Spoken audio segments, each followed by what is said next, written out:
Então, o que que significa, né, verdadeiro, ser verdadeiro? No sentido de verdade aplicada, quando é entendido como um atributo de frases, crenças ou pensamentos.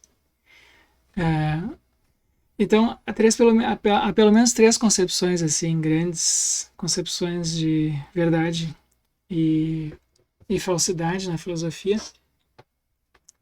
É, a mais importante delas, assim, no sentido de que é a mais influente, a que é a mais comumente adotada, é a chamada concepção correspondentista da verdade. E é essa concepção que o Russell adota no artigo no capítulo do livro ali que eu passei para vocês.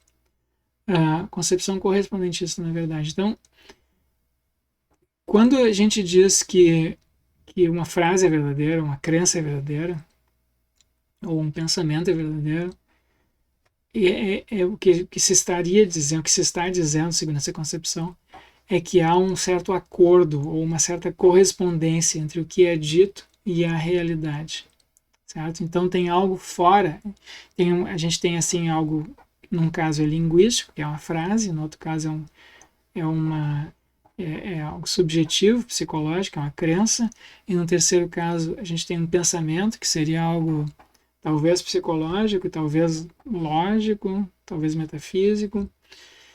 Então é algo que não é que é distinto disso sobre o que a gente está falando, criando ou pensando.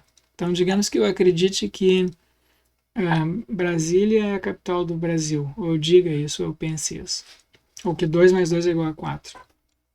O que significa dizer que essa afirmação, essa fala, ou essa crença, ou esse pensamento é verdadeiro? Dizer que significa que de fato tem algo fora da minha fala, tem a minha fala de um lado, ou a minha crença na minha mente, ou o pensamento, sabe-se lá onde. É, e de outro lado eu tenho um fato no mundo, que é a Brasília ser a capital do Brasil, ou 2 mais 2 ser igual a 4. E o que se está dizendo é que o pensamento, ou a crença, ou a fala correspondem com esse fato no mundo. Então a gente tem de um lado, né, algo que é afirmado ou dito, linguístico, portanto, e um fato físico, né, no mundo, um fato social, talvez, porque o Brasil, ser capital do Brasil, depende do reconhecimento. Mas eu poderia usar um exemplo físico, dizer, por exemplo, assim, que eu estou em Porto Alegre nesse momento. Né? Então, o meu corpo aqui, eu estou localizado no interior aqui do município de Porto Alegre. Então, isso é um fato físico. Né? Eu posso dizer também, por exemplo, que tem uma caneta aqui sobre a mesa, um computador na minha frente. São fatos físicos, né? E então, quando eu afirmo isso, eu creio nisso, eu penso isso, essa afirmação, crença ou pensamento corresponde a algo no mundo, que não é. Esse algo no mundo não é uma fala, nem uma crença, nem um pensamento, mas é um fato físico. Então, tem uma correspondência entre coisas de naturezas diferentes, vocês entendem? De um lado, a gente tem algo que é linguístico, ou psicológico, ou mental, e de outro lado, a gente tem um conjunto de um fenômeno físico, né? Um fato físico. Então tem essa correspondência. Então muitas pessoas, quer dizer, muitos filósofos adotaram essa concepção correspondentista da verdade, porque ela parece intuitiva, certo? Ela parece intuitiva, ela parece assim satisfatória do ponto de vista assim das nossas do senso comum nosso, né? Ela parece não exigir muita ginástica mental. No entanto, se vocês pararem para perguntar em que consiste essa correspondência, daí vocês vão ficar naquela situação que o Santo Agostinho descreveu com relação ao tempo. Né? Se me perguntam, a gente pode explicar a noção de verdade em termos de correspondência, se quiser. Né? E muitos filósofos optaram por esse caminho. Mas aí o problema fica então em que consiste essa relação de correspondência. Porque a gente entende, a noção de correspondência é fácil de entender quando a gente tem dos dois lados da correspondência objetos de uma mesma natureza, né? Então eu posso correlacionar, por exemplo, eu posso correlacionar dois objetos, né? Eu posso correlacionar, por exemplo, assim, uma caneta com a tampa da caneta. Ou eu posso correlacionar, por exemplo, pego pares de meias ou carpins aqui que eu tenho no armário. Eu pego um pé e outro pé, então tenho correspondência. Ou pares de sapato, né? Faço essa correspondência. Então, é fácil fazer essa correspondência quando os objetos que estão se correspondendo, no qual eu estou estabelecendo essa relação, eles são da mesma natureza. Agora, aqui nesse caso, a gente tem uma relação de correspondência entre coisas que são de naturezas bem diferentes umas das outras, né? De um lado a gente tem linguagem, ou crença, ou pensamento, e de outro lado a gente tem algo que não é linguístico, ou não é subjetivo, ou não é mental. Então, como é que eu poderia... Que tipo de relação é essa, né? Como é que eu sei que essa relação se realiza? Porque né, parece meio arbitrário dizer assim que tem uma... parece simplesmente um rótulo que eu aplico para que na verdade não explica nada. Quer dizer, assim, eu dar um nome para uma relação não explica a própria relação, né? E não mostra que de fato existe ali uma correspondência como existe entre quando a gente está falando de objetos da mesma natureza. Tá?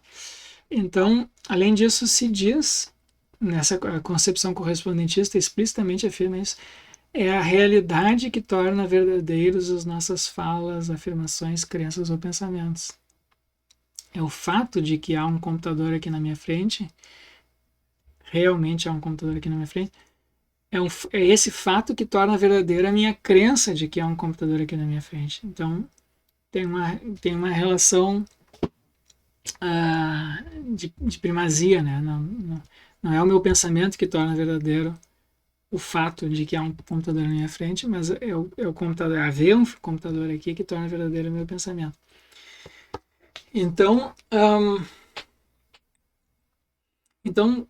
enfim, a relação de correspondência se mostrou assim difícil de ser analisada filosoficamente, né? Enfim, a gente pode tratar ela como uma noção primitiva, não analisável, pode tentar explicar ela em termos assim de alguns filósofos tentaram assim apelar a algum tipo de semelhança estrutural ou isomorfismo, né? Então, entre o pensamento, a crença, a fala e a realidade extra-linguística, extra-mental.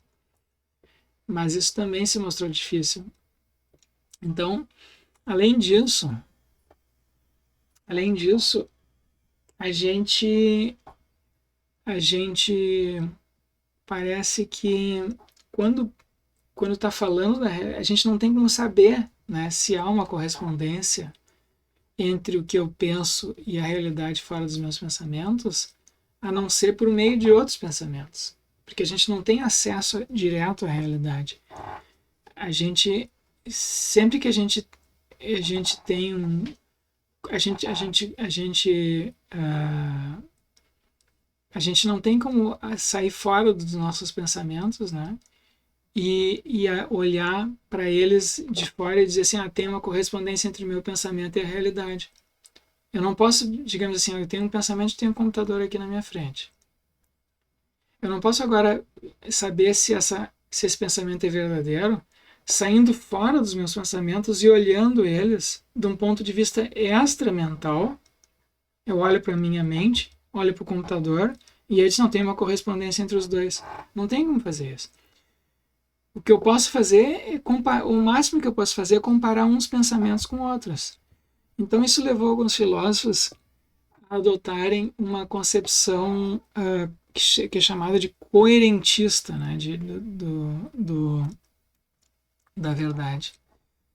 Então, eu nunca tenho como saber qual é a realidade, a não ser por meio dos pensamentos que eu tenho a respeito da realidade.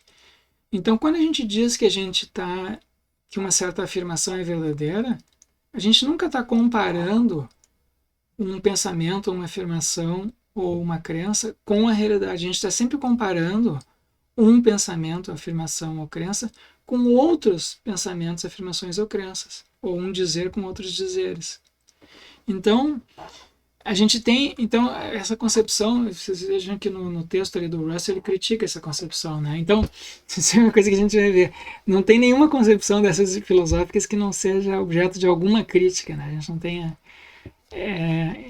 então, bom, qual é que é a razão que leva as pessoas, alguns filósofos a adotar a concepção coerentista da verdade? É que eu não tenho jamais como acessar diretamente a realidade, a não ser por meio de afirmações, crenças ou pensamentos, ou falas, né? E, então, sempre que a gente atribui verdade a uma fala, um pensamento, uma crença, a gente está fazendo isso porque ela é coerente com outros pensamentos, falas ou crenças que nós temos. Então, o que acontece é assim, a gente tem um corpo, a gente tem um ponto de partida, né, é o conjunto de crenças ou pensamentos que nós temos neste momento. E aí, quando a gente é perguntado sobre se um outro pensamento ou crença ou afirmação é verdadeiro ou falso, a gente compara esse que nos está sendo apresentado com os que nós já temos. E a gente usa os métodos de investigação que a gente tem disponíveis, que na verdade também são outros conjuntos de falas, pensamentos e crenças, né? Por exemplo, a ciência é um conjunto assim, de teorias científicas, que é um método de investigação da natureza, da realidade, né? É um conjunto de afirmações, crenças e pensamentos. Então, a gente usa esse conjunto de afirmações, crenças e pensamentos que formam as teorias científicas para avaliar outras afirmações, crenças e pensamentos. Então, quando a gente tem uma afirmação que não é coerente com aquele outro conjunto maior que já é aceito, a gente diz que é falso. E quando a gente tem um que é coerente, ou que se segue, que é implicado, logicamente, por esse conjunto inicial, então a gente diz que é verdadeiro. Então essa é a concepção coerentista da verdade. Então existem boas razões para adotar a concepção coerentista, porque ela parece fazer sentido também, né? Mas, como o Bertrand Russell falou, escreveu no artigo dele, no capítulo do livro dele, a concepção coerentista tem um problema que é o seguinte: ela, em princípio, nada impede que a gente tenha vários conjuntos que são internamente coerentes de afirmações, crenças e pensamentos. Né? A gente pode ter dois conjuntos. Então, quando a gente e aí a gente não teria como escolher entre eles, né? Então, por exemplo, o que garante, por exemplo, que o conjunto de afirmações, crenças e pensamentos que nós temos hoje nas ciências, por exemplo, é verdadeiro e não é puramente ficcional? Não é como o mundo de Harry Potter ou Alice no País das Maravilhas ou coisa assim. O que garante que a ciência fala da realidade e o livro lá do Harry Potter ou algum outro livro de ficção fale de um mundo inexistente, não é? Irreal, fantasioso, fictício. Os dois conjuntos podem ser coerentes, né? Internamente coerentes. Então, geralmente se diz, bom, a coerência sozinha não basta, né? Precisa de alguma coisa a mais. E esse a mais, os correspondentistas dizem, esse algo a mais seria justamente essa relação de correspondência com a realidade. E, bom, os coerentistas dizem, bom, mas tu não tem como saber como é que é a realidade a não ser por meio de dizeres, pensamentos e crenças. Então tu nunca sai desse domínio mesmo, né? Então a gente tem assim um debate, tem razões assim que podem nos levar mais para um lado, mais para o outro, e a gente não tem propriamente um argumento definitivo em favor de uma ou outra concepção. Além disso, a gente poderia adotar uma concepção mais pragmática, né, e que consiste em enfatizar ou valorizar para que serve a palavra verdade, né? O que a gente faz com essa palavra. Quando a gente diz que algo é verdadeiro, o que a gente está fazendo? Como é que a gente está agindo? Então, essas pessoas que adotam concepções pragmáticas da verdade, elas dizem assim, bom, Quando a gente diz que uma afirmação é verdadeira, isso significa que nós estamos sustentando, né, portanto, adotando uma atitude no mundo de que, segundo a qual essa afirmação é diferente de outras, que são falsas, ou que nós não sabemos se são verdadeiras ou falsas, por não estarem justificadas assim em condições ideais, né? Então, uma afirmação é verdadeira se a gente consegue, se a gente tem boas razões para afirmá-la em condições ideais. Então, as condições ideais são aquelas condições em que nós podemos, por meio de ações, constatar, né, que elas não nos decepcionam, certo? Então, se eu digo que tem um copo d'água que se eu digo se uma pessoa me pergunta onde é que eu posso encontrar água para beber, eu digo não, vai ali no filtro, ali na cozinha tem um filtro d'água, pode pegar água ali. E a pessoa, então, como é que essa afirmação é verdadeira se aquela pessoa for até lá e de fato encontrar água para beber. E ela é falsa se a pessoa for até lá e não houver água lá. Então, a verdade e a falsidade é medida, né, é atribuível às nossas falas, crenças ou pensamentos, se elas podem servir, essas falas, crenças ou pensamentos podem servir de guias bem-sucedidos para a ação no mundo. Então elas são asseríveis em condições ideais, assim, que não levam a nenhum tipo de decepção. Então essa é uma concepção que enfatiza não enfatiza nenhuma correspondência, que seria uma relação difícil de explicar. Ela não enfatiza coerência, porque aí tu pode ter vários sistemas de coerência, enfatiza a ação no mundo. E então, de novo, aqui a gente tem uma concepção, né, alternativa para explicar a noção de verdade. Mas, como eu falei para vocês, enfim, quando a gente começa com uma noção que parece óbvia, né, parece óbvio que verdade quer dizer, mas depois a gente tenta explicar, isso não é evidente, não é fácil explicar, e a gente pode encontrar explicações alternativas.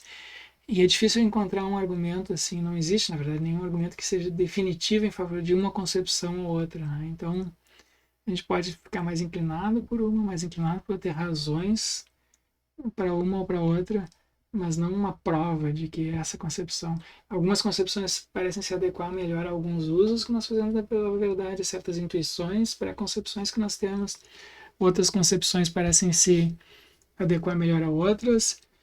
Enfim, então a gente acaba adotando assim perspectivas diferentes com relação à própria noção de verdade.